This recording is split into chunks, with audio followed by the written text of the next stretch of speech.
नमस्कार बंधुगण, आज आम कथा हवा सुभद्रा योजना जॉब स्कैम विषय में। तो फ्रेंड्स, आपण मैंने जानते ओडिशा रे केते मात्रा अनएम्प्लॉयमेंट बढ़ी चली। भाई भौणी मैंने बेरोजगार ही बसी। यही समय आमर वर्तमान सरकार गोटे योजना स्कीम बाहर करिसेंती, जोटा कि होची सुभद्रा योजना। यही योजना रे किछि जॉब वैकेंसी बाहरी, जोटा कि 150 पोस्ट। यही जॉब को पाइया पे आमर भाई भौणी मैंने बहुत ही इंटरेस्ट थिले, किंतु बहुत भाई भौणी मैंने यही जॉब को पाई परिले नहीं। काहेकि ना यार कारण होची जॉब स्कैम। यही जॉब रे जेतेबेले वैकेंसी बाहरी यही जॉब वैकेंसी को नहीं किसी लोग बिजनेस कले। तानो फ्रेंड्स, आसतु जानिबा एही वीडियो माध्यम रे पूरा डिटेल्स रे कोन हेतिला एही जॉब स्कैम। सुभद्रा योजना कौन एग्जीक्यूटिव जॉब पाई सरकार एक वेंडर को देइछि काम। से कंपनी होछि तत्व प्राइवेट लिमिटेड, किंतु सेठी जाई जॉब पाई अप्लाई कला बेलू से माने जॉब पाई मना करूछन्ती, कहउछन्ती वैकेंसी नाही। तापर सेही कंपनी किछि दलाल मानको धरिछि एवं किछि कंसल्टेंसी कंपनी को धरिछि। एपटरे वैकेंसी नाही बोली मना करूछि, सेपटरे दलाल मानको कहिसन्ती 2000 टंका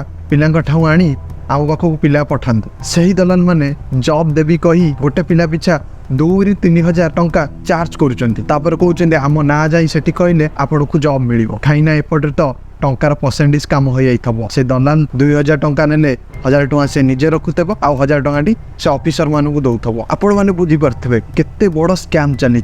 जो फ्री रे पाइबा कथा से जॉब को आम पैसा दे पाउछु, से पुणी 9000 टंकार जॉब पाई। एमती गोटे बड़ स्कैम चली जोटा कि सरकार अंडर रे। कौन यही जॉब फ्री रे देइथिले कौन हेई नथंदा। यही जॉब रो सैलरी होछि मात्र 9000 टंका, माने पर डे आपन को पडुछि 300 टंका। जड़े जदि कंप्यूटर शिखी पाठ पढ़ी यही जॉब करी 300 टंका पाइबो, ताहाले गोटे मुनिया मजदूरिया तो ताठू अधिक कमाऊ। ताहाले यही जॉब करी लाभ कौन। तापर यही जॉब हमको फ्री रे न मिली लोक को 2 ରୁ 3000 टंका दवा पड़ुछि। टैम नुहे तो आउ कौन। थरे टिके आपण भाबिकी देखंतु, भुवनेश्वर भली जगह रे आपण को 6 ରୁ 7000 टंका लागुथबो निश्चय मासको चलिया पाए। मु किमिति बुझी पारुनी आम सरकार यही जॉब को 9000 टंकार ये वैकेंसी गुड़ा को पुणी एजेंट मान को 2000 टंका दवा पड़ुछि। तो बी केयरफुल समस्त को। ये गोटे हूँ बड़ जॉब कैंप, एथि एक्सपोज कली आपण मानू सतर्क करने। धन्यवाद।